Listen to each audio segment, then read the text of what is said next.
स्वतंत्र करण्यासाठी अनेक वीरांनी आपल्या प्राणाची आहुती दिली. तुम मुझे खून दो, मैं तुम्हें आजादी दूंगा असे म्हणणारे सुभाषचंद्र बोस. इन्कलाब जिंदाबाद, इन्कलाब जिंदाबाद असे म्हणणारे विविध छातीने श्वासोच्छ्वास करणारे भगतसिंग, राजगुरू आणि सुखदेव. रक्ताने लिहिला आहे देशाचा इतिहास, रक्ताने लिहिला आहे देशाचा इतिहास. हसमुखत स्वीकारले कित्येकाने मृत्यू देतात, हसमुखत स्वीकारले कित्येकाने मृत्यू देतात. आपल्या भारताला 1947 स्वातंत्र्य मिळाले, पण हे स्वातंत्र्य संविधानाच्या अधीन होते आणि हे संविधान तयार करण्याचे काम डॉक्टर बाबासाहेब आंबेडकर यांनी केले. पण मित्रांनो, हा सण उत्साहाने साजरा केला, गाणी म्हणली, भाषण केले, घोषणा केल्या म्हणजे आपल्याकडे संपते का?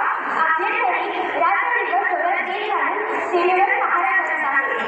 आज गरिबी, अनारोग्य, भ्रष्टाचार, पर्यावरणाच्या समस्या आपल्यासमोर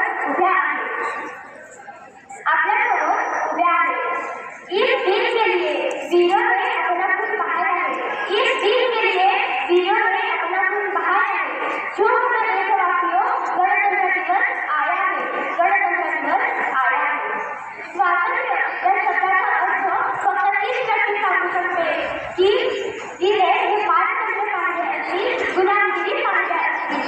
स्वातंत्र्यासमोर एका शब्दात सांगता येत नाही इतका मोठा आहे. मित्रांनो, भारत, हिंदुस्थान, इंडिया हे नाव ऐकताच आपली मान उंचावते.